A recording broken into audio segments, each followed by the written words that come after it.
a.m. and we are in trouble, but we don't really care.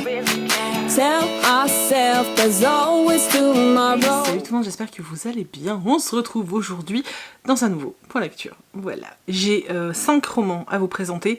J'en ai plus en vrai, mais je me suis dit que je voulais pas, que j'allais en garder un petit peu pour la prochaine vidéo, pour éviter aussi qu'il y en ait trop dans la même vidéo et que ça les noie.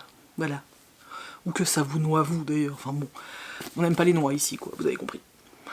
Humour de merde, bonjour. Bon, on commence. Je suis désolée, je suis dans un coin où il y a beaucoup de souk. Attendez, voilà, on voit toujours une partie du souk. Oh, c'est la vraie vie, hein. Bref. Le premier roman dont je vais parler, il s'agit de Pénombre de Ariel Holz aux éditions 404.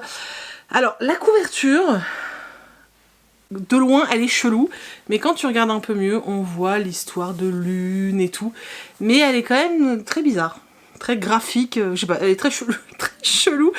Je ne sais pas. Bref, moi j'ai l'impression que c'est un bonhomme en fait. Ça c'est une tête avec des gros yeux globuleux et ça c'est son smile. J'ai beaucoup d'imagination. Mais c'est pas de ça dont on va parler puisque ce qui est intéressant c'est le roman. Alors je vais pas entrer trop dans le détail du résumé parce que c'est un livre qui est assez court, donc on va éviter de vous en dévoiler trop, juste vous dire que voilà, on est dans un univers de fantasy, young adulte, et en fait dans ce monde, la nuit, donc l'ombre, transforme les gens, parce qu'en fait quand il y a de l'ombre, il y a une espèce d'attaque de miasme, c'est comme ça que l'auteur a choisi de les appeler, qui va transformer en fait les êtres humains, et comme si ces créatures les dévoraient de l'intérieur, et en fait ils étaient complètement... ils disparaissaient en fait et devenaient autre chose.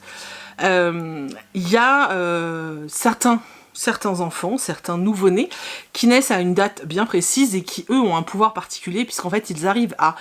ils ne sont pas affectés en fait par cette ombre, je ne sais plus comment ils l'appellent, les ténèbres, voilà, tout simplement. Donc ils ne sont pas affectés par les ténèbres, et surtout ils ont le don et le pouvoir d'aider les gens qui pourraient être affectés par les miasmes et par les ténèbres.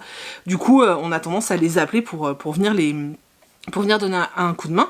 On les appelle, parce qu'il y a tout un vocabulaire, donc on les appelle les éclipsiens, voilà.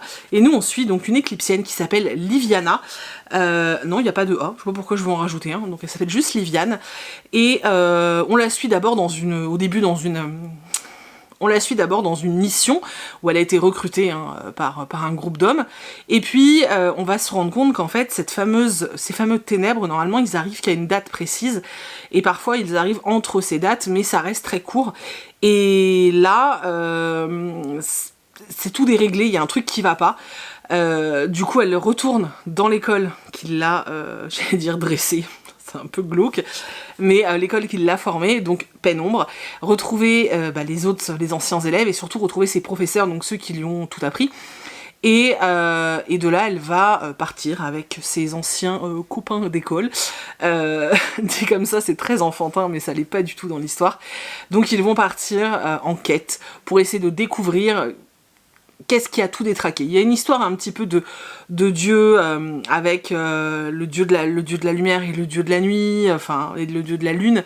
Bref, il y a vraiment plein d'autres choses. Je vous ai fait un résumé, mais méga condensé.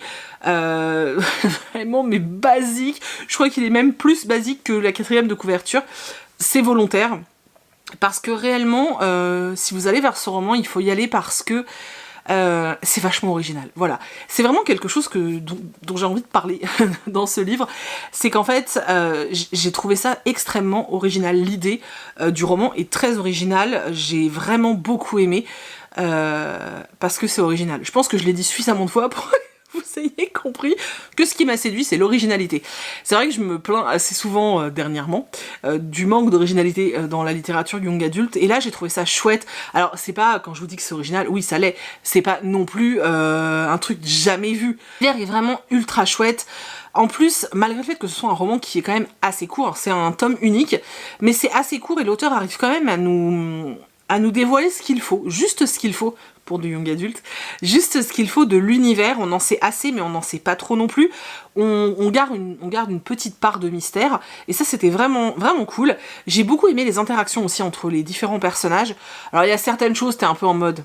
mais parce que c'est du young adulte, donc c'est... Moi j'ai l'habitude en fait, et limite quand je lis un roman de young adulte, si je fais pas ce... c'est que ça va pas.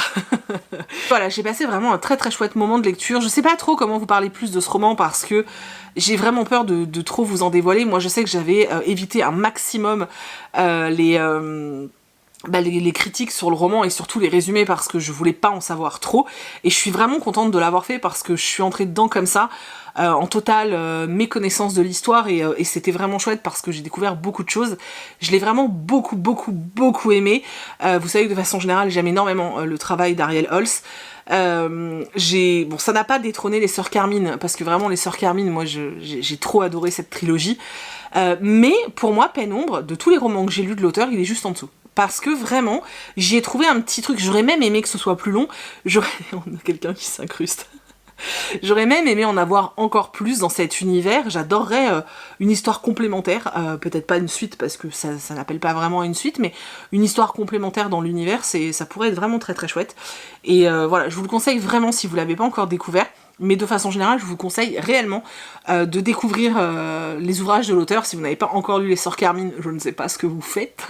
Mais vraiment, voilà, n'hésitez pas à découvrir les romans d'Ariel Holz. Il y en a pas mal de sorties maintenant, donc vous avez un large choix, donc profitez-en. Ensuite, on va rester en littérature jeunesse et je vais vous parler de Vanessa. Donc c'est un Disney vilain, c'est un Happily Never After, donc c'est écrit par Laurie Langton. Alors d'abord, je voudrais juste préciser un petit truc qui est une petite précision mais qui est vraiment très importante. Ce n'est pas une réécriture de conte. Clairement pas, ce n'est pas une réécriture de La Petite Sirène, ce n'est pas une... on n'est pas sur... comment dire, on n'est pas sur l'histoire du point de vue d'Ursula. Non, on est vraiment dans un tout autre registre, et du coup, si vous allez vers ce roman pour une réécriture de conte ou d'histoire, vous allez être déçus parce que c'est pas du tout ce qu'on nous propose.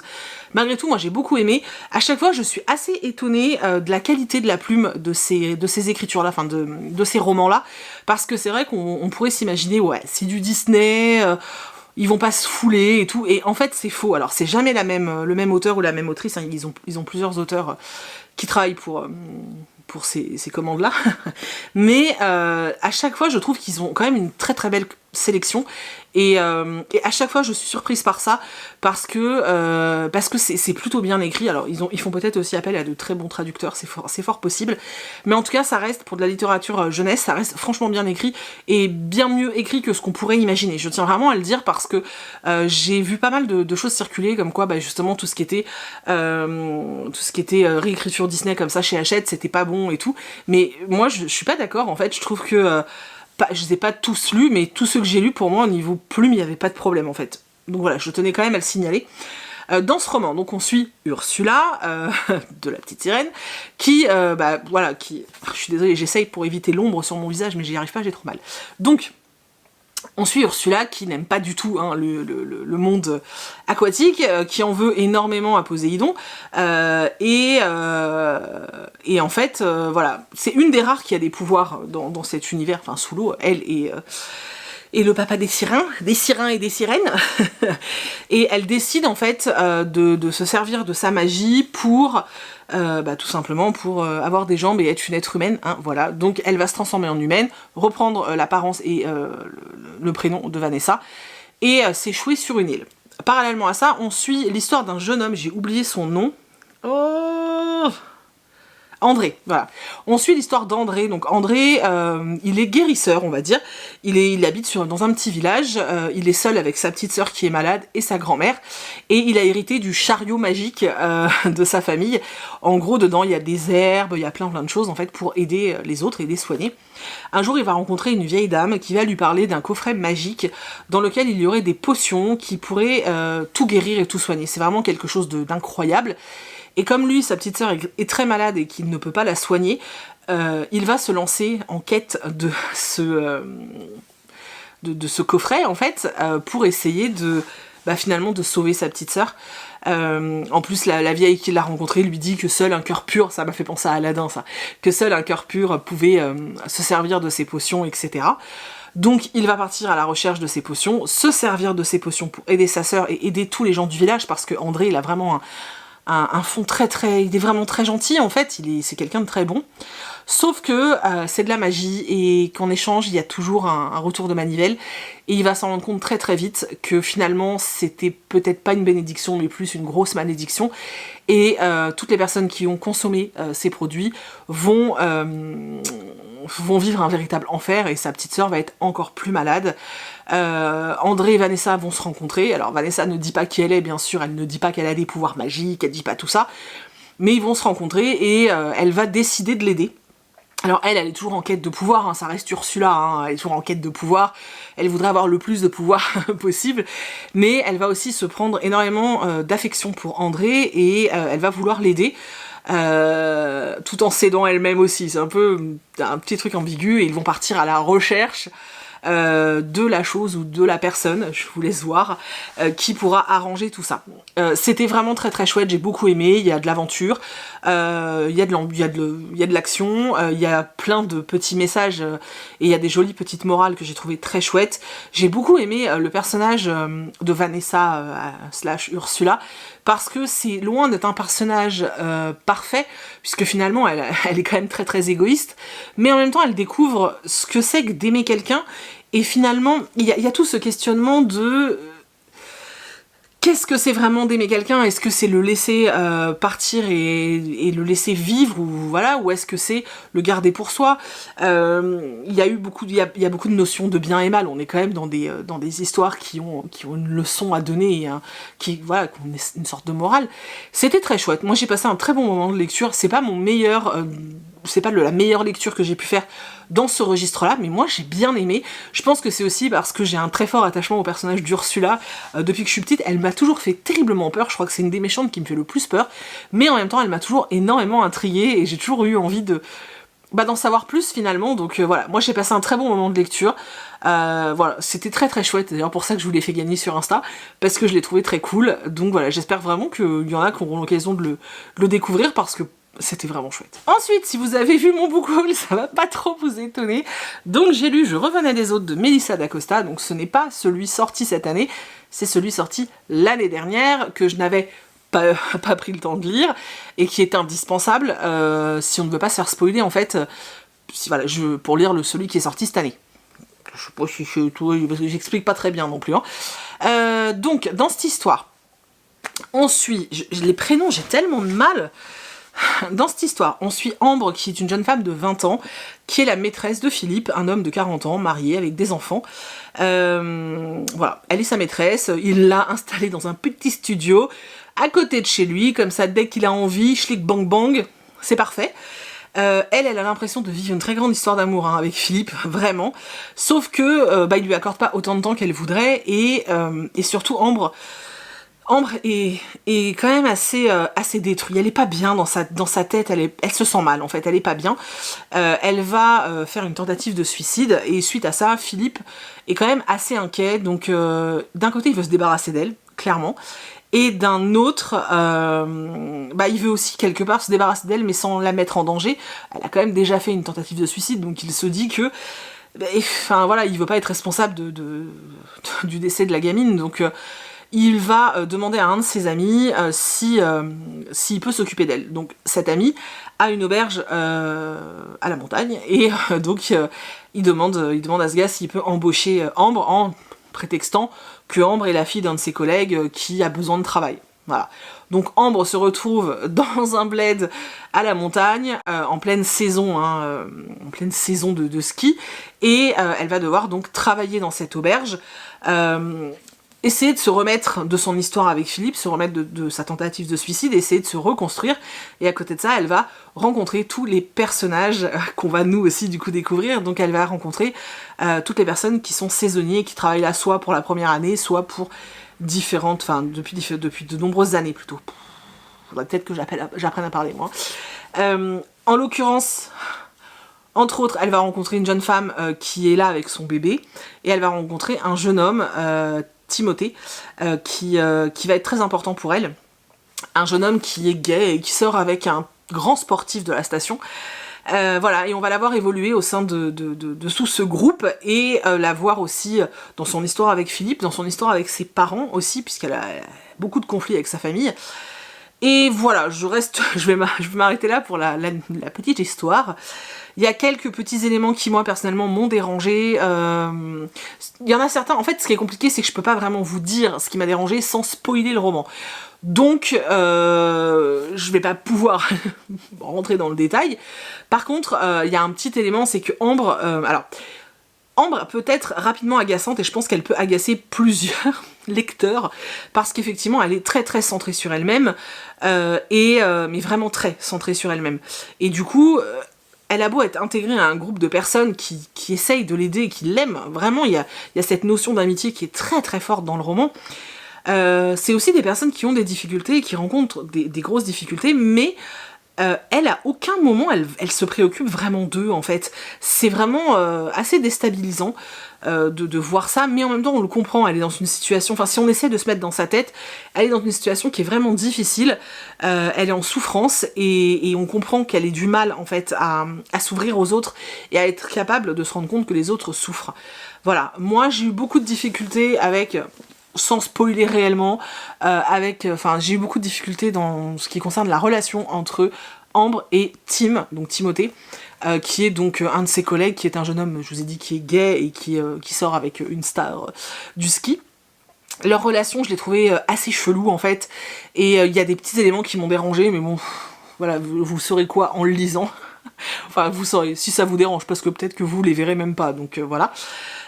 Mis à part ça, j'ai passé un chouette moment, c'est un véritable page-turner, il fait 600 pages, je l'ai bouffé en une journée. C'est vraiment la force de l'autrice. Elle crée des personnages qui sont hyper attachants, parce que je vous dis, même si Ambre peut être parfois agaçante, je l'ai profondément, j'étais profondément en empathie avec elle. Je souffrais pour elle, je comprenais ce qu'elle ressentait, et je pense que c'est ça en fait la force de l'autrice de Melissa d'Acosta. Dans les romans que j'ai lus d'elle, à chaque fois ça me fait cet effet-là, les personnages me touchent en plein cœur en fait, parce qu'ils ont un côté qui est assez réaliste, qui sont tous loin d'être parfaits, et j'adore les personnages qui sont pas parfaits, parce que quelqu'un de lisse, ça m'ennuie vite, donc là c'est assez riche, et elle arrive à faire de ces histoires de vie quelque chose que... Pourtant il n'y a pas d'action ni rien, mais t'as envie de connaître la suite, t'as envie d'être avec eux, t'as envie d'en savoir plus, c'était vraiment très cool. Un poil long pour moi, voilà, il y a eu un petit moment où je me suis pas ennuyée, mais où je commençais à me dire « Oh, c'est long !» mais j'ai quand même super hâte de lire la suite, même si je me suis un peu spoilée, mais bon, c'est pas grave. J'ai hâte de lire la suite, vous le verrez bientôt, je pense, parce que je vais le lire cette semaine, donc vous le verrez bientôt en point lecture. Et j'ai de grands espoirs pour la suite, parce que ça se passe 5 ans après, donc je me dis, ils auront quand même grandi, notamment Ambre, donc j'attends beaucoup de ce personnage, de voir son évolution. Et en plus dans la suite, j'avais lu les 50 premières pages, hein, je vous dis, je m'étais fait avoir, et il y a quand même un mystère, et j'avoue que ça arrêtait pas pendant tout le temps où je lisais celui-ci, j'avais encore le mystère de l'autre tome en tête, donc c'est plutôt bon signe. Voilà, et moi perso j'aime toujours autant les romans de Melissa d'Acosta, ils me font beaucoup de bien, et je suis, en fait quand je lis un de ces romans, je suis dans le roman et je pense à rien d'autre, et ça, tous les auteurs ne sont pas capables de me permettre de ressentir ça, donc rien que pour ça c'était chouette, franchement c'était chouette. Je garde le meilleur pour la fin. Ensuite, j'ai lu Les Poupées de Alexis Lepsker, aux éditions Michel Lafon, j'ai failli me tromper. C'était sympa, voilà, c'était sympa, mais je sais pertinemment que dans un mois je l'aurais oublié, c'est triste à dire, mais c'est vrai en fait, je sais que c'est pas un roman qui m'a marqué, parce que c'était très sympa, mais c'était pas... J'ai pas trouvé ça ouf, j'ai pas trouvé que les idées étaient dingues, j'ai pas trouvé ça hyper original, j'avais déjà lu des livres dans le même genre, j'avais deviné la fin... Voilà, donc c'était sympa, j'ai passé un bon moment de lecture. L'auteur a une plume plutôt assez addictive, hein. Ça se lit vraiment, ça se lit vraiment bien, hein. On décroche pas, pourtant je vous dis, moi je l'ai pas trouvé extraordinaire le livre, et pourtant j'arrivais pas à lâcher l'affaire, quoi. Donc c'était chouette. Donc dans cette histoire, en gros c'est une enquête, tout ce qu'il y a de plus basique, entre guillemets.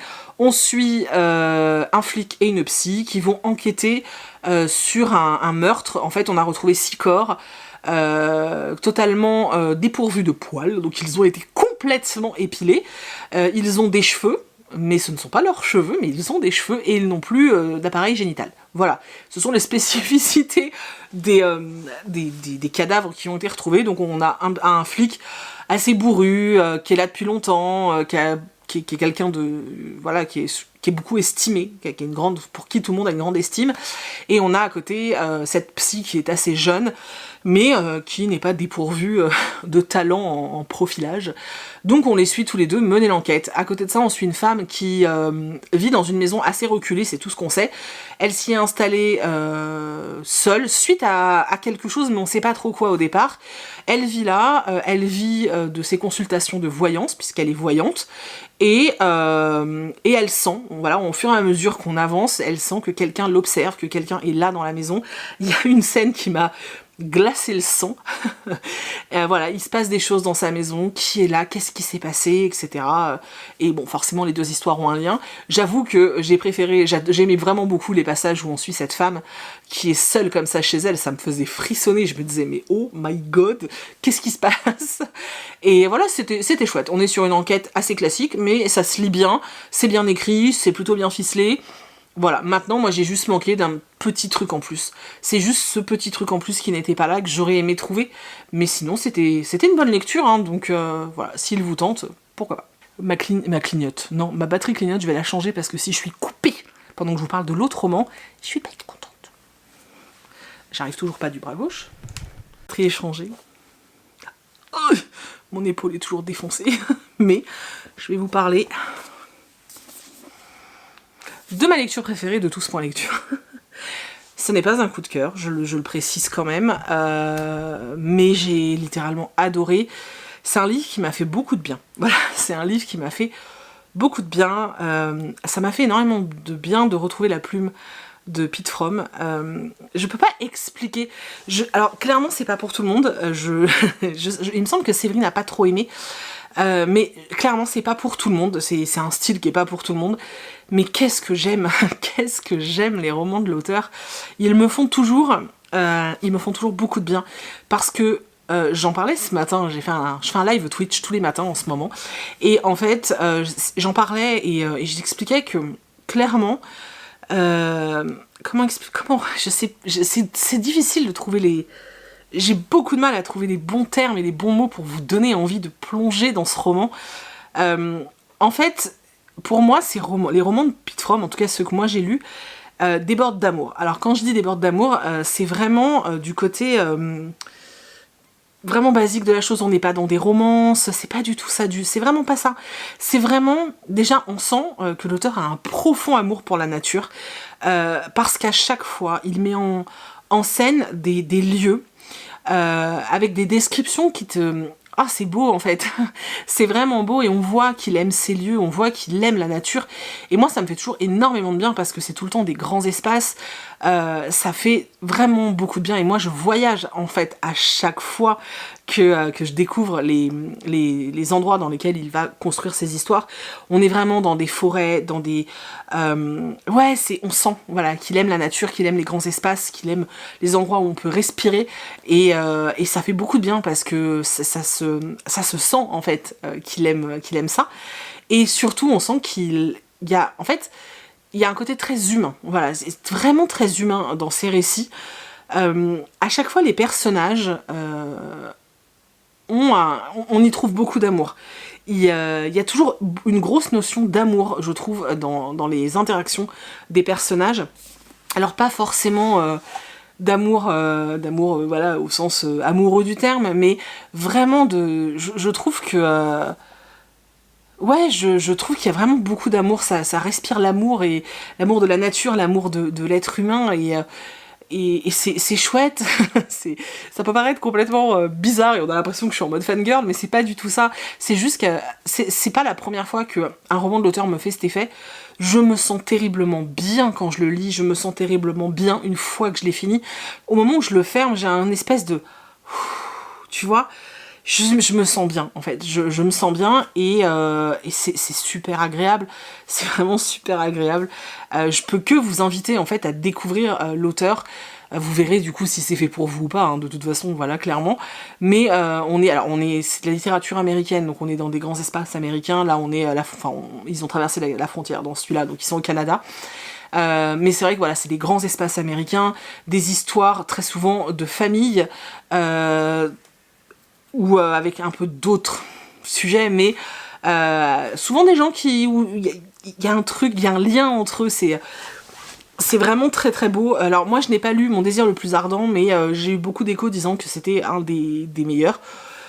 Je me le garde et je vais me le faire je vais me le faire en avril, je pense, parce que j'en ai déjà lu un au mois de mars, je vais pas en lire un deuxième. Alors, dans le lac de nulle part, on suit... Alors, je me souviens plus du nom des jumeaux. Voilà, Trig et Hal. Donc, dans le lac de nulle part, on suit un jumeau, enfin des jumeaux, une fille et un garçon, donc Trig et Hal, qui en fait vont partir en expédition avec leur père. Ils ont une relation, enfin une histoire familiale assez particulière et pas forcément simple. Leur père a toujours été très distant et était vraiment très passionné de tout ce qui était trail, enfin randonnée, etc. Donc vraiment obsédé par ça. Il partait plusieurs jours, il emmenait ses enfants, ou alors après il partait tout seul. Trig et Hal ont fini par vivre, les jumeaux ont fini par vivre avec leur mère et perdre quasiment contact avec leur père. Donc le jour où leur père les appelle en leur disant « Ok, je voudrais qu'on fasse cette dernière virée ensemble », déjà ils sont un peu piqués au vif par cette dernière virée, ils se demandent ce qui se passe et pourquoi en fait, et du coup ils n'ont pas le cœur de lui refuser. Sauf que cette dernière balade va se faire au Canada au mois de novembre. Voilà, donc froid, risque de neige, tout ça. Eux ils se disent que leur père qui est quand même, enfin voilà, c'est toute sa vie ce truc là, donc ils se disent que le mec a dû bien organiser les choses. Eux ils y vont, chacun accepte d'y aller pour une raison particulière. Voilà, je vous laisse découvrir les personnages parce qu'il faut les découvrir, mais ils y vont sans être forcément ravis d'y aller, mais ils y vont quand même parce que finalement ils ont l'impression que c'est un peu genre le dernier trip avec leur père, quoi. Et ils veulent savoir pourquoi leur père veut d'un seul coup les réunir tous les trois, qu'est-ce qui se passe. Donc ils partent sans vraiment prévenir personne, d'ailleurs ils oublient un petit peu de dire aux gens où ils vont. Ils partent, ils vont traverser plusieurs lacs, ils vont camper, ils vont faire des bivouacs, enfin voilà, ils mènent leur grande vie, hein. Et à travers tout ce périple et ce voyage, il va y avoir des révélations, des questionnements, chaque personnage va avoir un petit peu d'introspection, et c'est, alors pas le père, mais surtout Trig, c'est bien lui les garçons, si je me trompe pas, beaucoup d'introspection sur sa vie, etc. On va avoir des révélations, et surtout, alors je vérifie...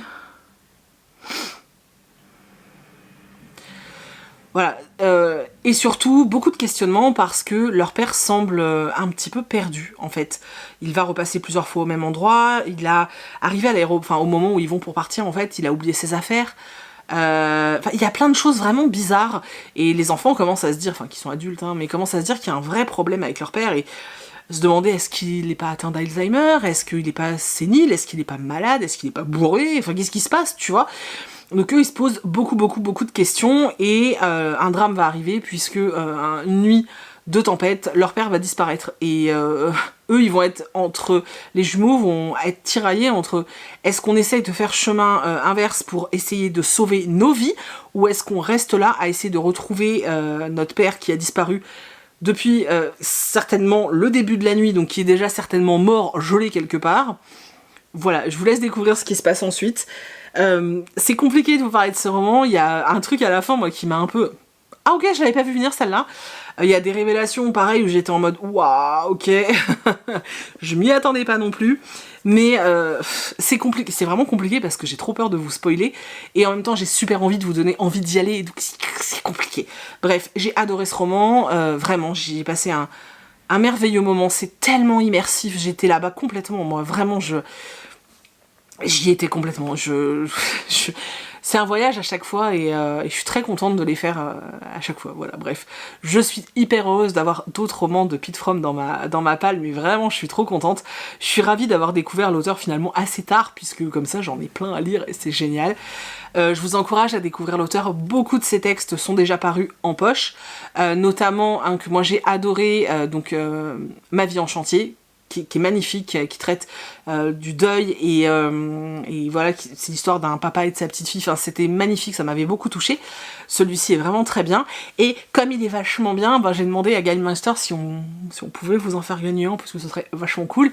Donc je vous mets dans la barre d'infos, vous allez sur mon compte Instagram, il y a un exemplaire de ce roman à gagner. C'est un beau cadeau parce que vraiment les ouvrages Guildmaster, ils sont pas... Voilà, le livre il vaut 25 € quand même, hein, donc c'est vraiment un très beau cadeau. En plus, d'autant parce que c'est un livre qui a un certain coût, mais en plus parce que c'est vraiment un bijou et... Enfin, voilà, pour moi, ça a vachement de sens de vous faire gagner un exemplaire parce que j'ai très envie de vous faire découvrir des romans que j'adore et du coup, je suis vraiment trop contente de pouvoir vous offrir un exemplaire. Donc, vraiment, allez sur mon compte Insta et jouer, participer, essayer de le gagner pour découvrir ce roman. Voilà, c'est tout. Voilà, je vous ai présenté les 5 romans. J'espère que le point lecture vous a plu. J'espère que vous avez fait des découvertes, que je vous ai donné envie de découvrir certains titres. Voilà, c'est tout. N'hésitez pas à me dire si vous avez, étant donné que j'ai un peu de temps en ce moment vu que je peux pas travailler, même si c'est pas forcément facile, alors, vous le voyez peut-être pas comme ça, mais c'est pas forcément facile les vidéos parce que le montage déjà c'est compliqué, mais alors là quand je finis de tourner en général j'ai très mal. Vous avez bien vu, j'arrive pas à m'empêcher de bouger. Bref, mais ça n'empêche que j'ai du temps, donc autant en profiter. Faut que j'arrête de faire ça avec mes épaules. Autant qu'on en profite, vous et moi. Donc si vous avez des envies particulières de vidéos, n'hésitez pas à me le dire dans les commentaires, parce que pourquoi pas, je pourrais peut-être essayer de faire un peu plus de vidéos, ou en tout cas des choses qui collent un peu plus à vos envies, ça peut être cool. Je sais que vous allez me demander un vlog, il y en a un qui arrive, il sera en ligne mercredi prochain, voilà, dans une semaine vous aurez un vlog qui correspondra avec la sortie de la nouvelle Illustrabox. Donc dans le prochain vlog, donc mercredi prochain, il y aura, je vous dévoile l'Illustrabox et en même temps il y aura un vlog, comme ça je vous emmènerai avec moi sur plusieurs jours, etc. Ça va être cool je pense, donc voilà. Mais si vous avez d'autres envies, n'hésitez pas à me le dire. Voilà, ça peut être super chouette. Je vous dis, en ce moment, je fais un live quasiment tous les matins sur Twitch, donc si ça vous dit de me rejoindre, n'hésitez pas aussi, il y a le lien dans la barre d'infos. Et puis, je suis active sur Instagram. Je m'éclate littéralement en ce moment sur Insta, donc pareil, n'hésitez pas à venir si ça vous intéresse. D'autant plus qu'il y a pas mal de concours en ce moment, puisque j'ai envie de vous faire gagner mes livres chouchous. Et aussi, je pense qu'il y aura peut-être un concours flash pour vous faire gagner peut-être la nouvelle Illustrabox. Je dis ça, mais peut-être, hein, on sait pas. Bref, en tout cas, j'espère que la vidéo vous a plu. Je vous remercie comme d'habitude d'être resté jusqu'au bout, ça me fait toujours extrêmement plaisir. Je prends un grand plaisir à lire tous vos commentaires, vraiment, mais merci du fond du cœur parce que vous m'aidez à faire vivre cette chaîne et c'est trop bien, et vous voir investi et voir qu'on peut échanger, je trouve ça juste génial. Donc merci vraiment. J'ai vraiment hâte d'ailleurs de voir ce que vous allez me dire là dans les commentaires. Et merci pour vos petits pouces, pour tout, voilà, merci tout simplement. Et voilà, et n'hésitez pas donc à laisser des petits mots, à me dire quel est par exemple le livre sur les 5 qui vous tente le plus. Est-ce que vous avez déjà lu Melissa d'Acosta par exemple? Est-ce que vous avez déjà lu Pete Fromm?